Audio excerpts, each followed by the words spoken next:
أعوذ بالله من الشيطان الرجيم. بسم الله الرحمن الرحيم. الحمد للہ وکفا السلام علی عبادہ الذین اصطفیٰ اما بعد۔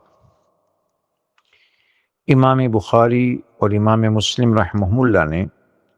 سیدنا ابو ہریرہ رضی اللہ تعالی عنہ سے اللہ کے رسول صلی اللہ تعالی علیہ وسلم کا ارشاد نقل کیا ہے کہ صلاۃ فی مسجد ھذا خیر من الف صلاۃ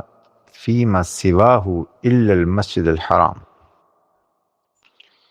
کہ میری اس مسجد یعنی مسجد نبوی میں ایک نماز دیگر مساجد میں 1000 نماز سے زیادہ قیمتی ہے، سوائے مسجد حرام کے کہ اس کا ثواب اس سے بھی زیادہ ہے۔ تو جب اللہ کے فضل و کرم سے حجاج بیت اللہ مکہ مکرمہ میں چلے جائیں اور جا کر اپنا عمرہ کر لیں، یا کوئی شخص براہ راست عمرے ہی کے لیے گیا ہے تو عمرہ کرنے کے بعد مکہ مکرمہ میں کیا اعمال کریں اور کیسے وقت گزاریں، تو یہ حدیث ہم نے آپ کے سامنے عرض کی کہ مکہ مکرمہ میں اپنے عام لباس میں رہتے ہوئے بس اس وقت کو غنیمت جاننا، اللہ کے کرم اور فضل کا شکر ادا کرنا کہ جس نے آپ کو اور جو بھی وہاں گیا ہے اللہ ہم سب کو ایمان کے ساتھ بار بار لے کر جائے وہاں پر، اللہ کی توفیق سے وہاں پہنچا ہے تو اللہ کا شکر ادا کرتے ہوئے مسجد حرام میں نمازیں پڑھتا رہے۔ اور بہت فضیلت ہے جو میں نے عرض کی ہے، اور یہ خاص فضیلت مسجد حرام کی فضیلت ہے۔ بعض لوگ یہ سمجھتے ہیں کہ یہ فضیلت پورے حرم کے لیے، لیکن دلیل کچھ نہیں ہے، اور اس کی وجہ یہ ہے کہ حرم کے اندر تو بہت سی مسجدیں ہیں،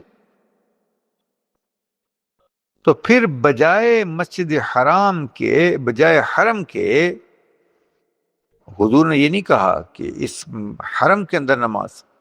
بلکہ آپ علیہ السلام نے الا المسجد الحرام کے الفاظ بیان کیے ہیں کہ بجائے حرم کے صرف اس کی ایک خاص مسجد یعنی مسجد حرام کی تخصیص کی ہے کہ بھائی میری مسجد میں نماز پڑھنے کا اجر 1000 گنا اجر ہے اور کسی مسجد میں نہیں، سوائے مسجد حرام کے کہ وہاں پر 1000 سے زیادہ ہے۔ تو وہاں پر آپ نے یہ نہیں کہا کہ کسی اور بھی مسجد میں، بلکہ حرم میں۔ اور اس بات کی تائید اس بات سے بھی ہوتی ہے کہ یہ فضیلت صرف مسجد حرام کو حاصل ہے، پورے حرم کو نہیں۔ چنانچہ امام بخاری اور امام مسلم رحمہ اللہ نے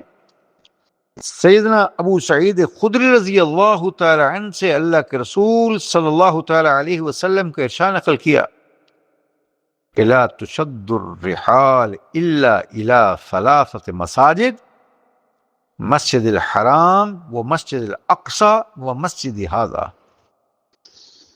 کہ زیادہ ثواب کی امید میں سواریوں کے کجاوے نہ کسے جائیں کہ وہاں اس مسجد میں نماز پڑھنے کا زیادہ اجر ہے، لہذا فلاں مسجد میں چلا جائے فلاں میں نہیں، کہ صرف 3 مسجدیں ایسی ہیں جن کا اجر زیادہ ہے، ان کے علاوہ باقی تمام مسجدوں کا ثواب ایک جیسا ہے۔ باقی پورے حرم کے لیے اگر کوئی فضیلت مانے تو پھر تو لوگ مکہ مکرمہ میں اپنے ہوٹل میں جماعت سے نماز پڑھ لیں تو وہ بھی اس ثواب کے مستحق ہوں، حالانکہ ایسا نہیں۔ بہرحال ایک تو مسجد حرام کی جماعت، مسجد حرام کے اس کا اہتمام رہے، مسجد میں جا کر نماز پڑھیں مسجد حرام میں، ہاں مجبوری ہو تو الگ سے بحث ہے۔ دوسرا، جس وقت چاہیں اللہ کی توفیق سے نفلی طواف کریں، نفلی طواف کرنا زیادہ افضل ہے، زیادہ نفلی عمروں سے۔ لیکن اگر کسی نے اضافی عمرے بھی کرنے ہوں تو یہ بھی جائز ہے۔ تو دو جگہ ہیں، تنعیم جہاں سے حضور علیہ السلام نے حضرت عائشہ رضی اللہ تعالی عنہ کو عمرہ کے لیے بھیجا تھا، اس لیے کہ صحابہ کہتے ہیں وہ حضور علیہ السلام نے انتظار کرنا تھا، اور یہ قریب ترین جگہ تھی جو یہاں سے عمرہ کیا جا سکتا تھا۔ تو چونکہ حضرت عائشہ نے عمرہ کرنا تھا تو آپ نے ان کو وہاں بھیج دیا۔ تو آج بھی کوئی شخص عمرہ کے لیے مسجد عائشہ چلا جائے یا جعرانہ وہاں چلا جائے، وہاں سے احرام باندھے عمرہ کا، اور پھر واپس آ کر عمرہ کرے۔ تو سوائے 9 ذوالحج سے لے کر 13 ذوالحج تک کے 5 دنوں میں عمرہ ممنوع ہے، باقی دنوں میں عمرہ کی کوئی ممانعت نہیں۔ تو چنانچہ امام محمد رحمہ اللہ نے کتاب الآثار میں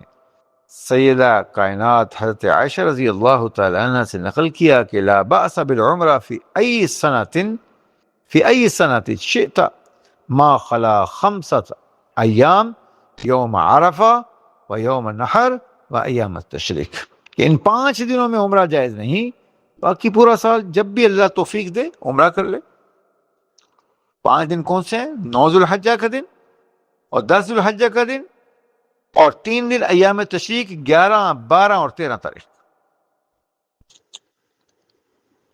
تو اس طرح اپنے وقت کو قیمتی بناتے ہوئے وہاں وقت گزاریں، اور اگر اللہ توفیق دے تو وہاں پر جو مشاعر ہیں ان کی زیارت بھی کرے، اس لیے کہ عمومی طور پر عام لوگوں کو زندگی میں ایک آدھی بار ہی موقع ملتا ہے، تو اس وقت کو غنیمت جانیں، اس وقت کو قیمتی بنائیں، اور اپنے اعمال کو سنت کے موافق سیکھتے ہوئے، اور وہاں پر سنت کے موافق حضور علیہ، یہ وہ مبارک سرزمین ہے جہاں پر اللہ کی وحی نازل ہوئی، اور مکہ مکرمہ حضور علیہ السلام کا وطن اصلی ہے۔ آپ علیہ السلام کی مبارک عمر 63 برس میں سے 53 برس مکہ مکرمہ میں گزرے ہیں۔ جب مدینہ تشریف لے بھی گئے تو پھر بھی مکہ مکرمہ میں آپ علیہ السلام کبھی عمرہ کی نیت سے، کبھی عمرۃ القضاء کی نیت سے، کبھی جو ہے حدیبیہ آئے، اور پھر آپ علیہ السلام مکہ کو فتح کرنے کے لیے ان 10 سال میں بھی آپ کا آنا جانا مکہ رہا۔ اس لیے ہم کہتے ہیں، اور آپ کو مکہ سے محبت تھی، مکہ مکرمہ سے جب نکلے ہیں تو روتے ہوئے نکلے ہیں، ما احبک الیہ،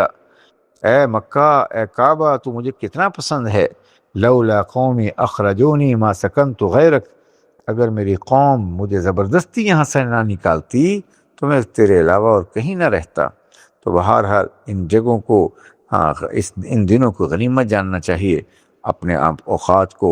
دعاؤں میں، ذکر میں، اشغال میں